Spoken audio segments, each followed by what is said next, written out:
Bienvenue mes élèves, aujourd'hui nous allons parler d'addition du nombre décimaux. Avant de commencer la leçon, on va faire un rappel sur les nombres décimaux. Un nombre décimal se compose d'une partie entière et une partie décimale. La partie entière est à gauche de la virgule et ici 123. Le premier chiffre représente les unités. Le second chiffre représente le chiffre des dizaines. Et le troisième représente le chiffre des centaines. Et la partie décimale est à la droite de la virgule, bien après la virgule. Le premier chiffre, 9, représente le chiffre des dixièmes. Le second chiffre représente les centièmes. Et la dernière chiffre, on peut ajouter ici 0 après la partie décimale. Donc 0 est là et le chiffre des millièmes. 0, c'est le chiffre des millièmes. Maintenant, je passe à l'addition des nombres décimaux. Pour additionner des nombres décimaux, il faut suivre les règles suivantes. On commence par placer et par aligner les virgules. Deuxièmement, aligner ensuite les chiffres de la partie entière, puis ceux de la partie décimale, c'est-à-dire disposer les chiffres de même rang les uns sur les autres. C'est-à-dire les unités sur les unités, les dizaines sur les dizaines, les centaines sur les centaines, les dixièmes sur les dixièmes et ainsi de suite. Et enfin, on effectuait l'opération en commençant par la droite. Pour bien compris et expliquer les règles de l'addition des nombres décimaux, on veut effectuer l'opération de 115 unités et 3 dixièmes, plus des unités 75 dixièmes, ou bien 215,3 plus 10,75. Donc, on commence par placer et par aligner les virgules. C'est-à-dire, on va écrire la virgule et la virgule dans le résultat. Maintenant, j'écris le premier nombre, 215 unités et 3 dixièmes.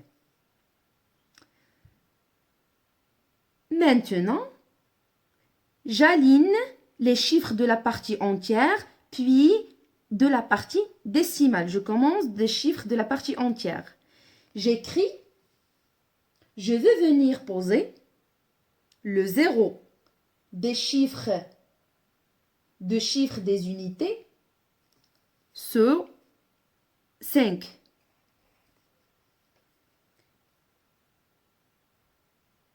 Le 1, chiffre des dizaines, ce 1. Je passe maintenant à la partie décimale. 75. 7 sur 3. Et j'écris 5.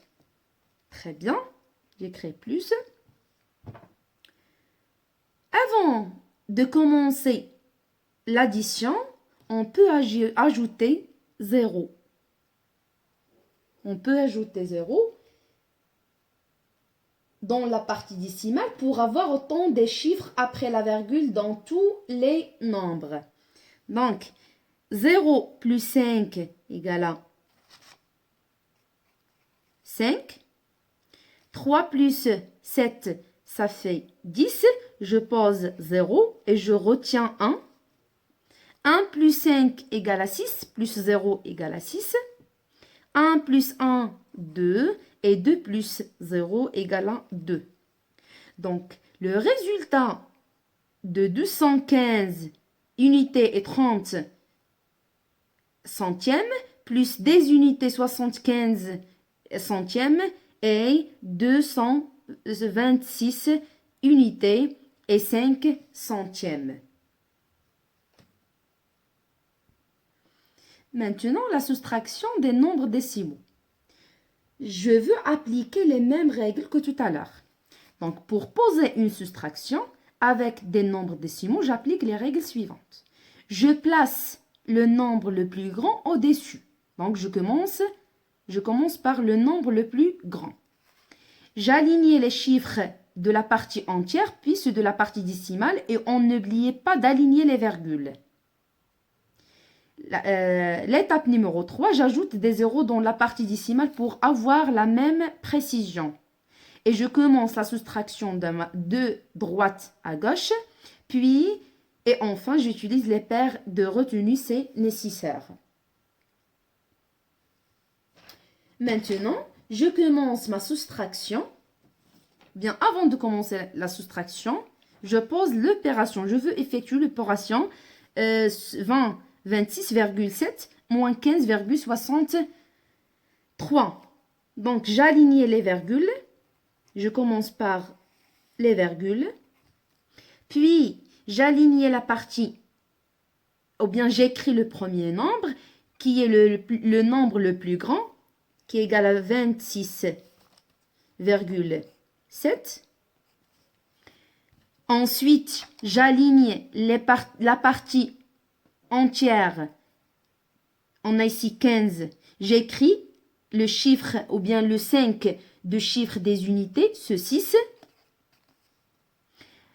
Et 1 qui est le chiffre des dizaines, ce 2.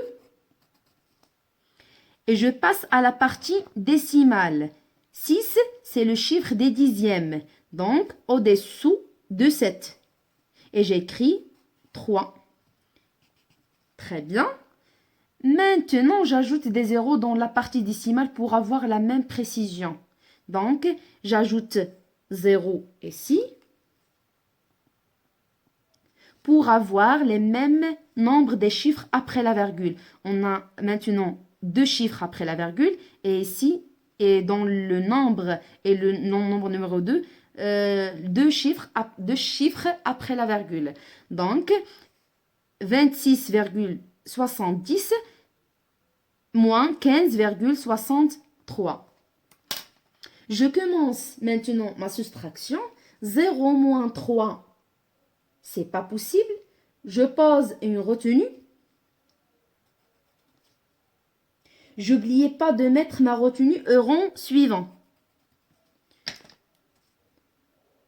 N'oubliez pas de mettre ma retenue au rang suivant. 10 moins 3, ça fait 7. 7 moins 7, 0. 6 moins 5, 1. Et 2 moins 1 égale à 1. L'exemple numéro 2, 339,01 moins 167,21. J'écris le nombre le plus grand. C'est 337,01. Puis j'aligne les virgules. Maintenant, j'aligne les chiffres de la partie entière. 7 sur 9, 6 au-dessous de 3 et 1 sur 3. Je passe à la partie décimale. 21, 2 sur 2, 1 sur 1, parce que 1 est le chiffre des centièmes. Maintenant, je commence la soustraction de la droite à gauche. Dans l'addition et la soustraction, toujours on commence de la droite à gauche. 1 moins 1 égale à 0. 0 moins 2, c'est pas possible. Je pose une retenue. N'oubliez pas de mettre ma retenue au rang suivant. Et ici, donc 10 moins 2 égale à 8. 9 moins 8 égale à 1. 3 moins 6, c'est pas possible. Bien, je ne peux pas. Je pose une retenue.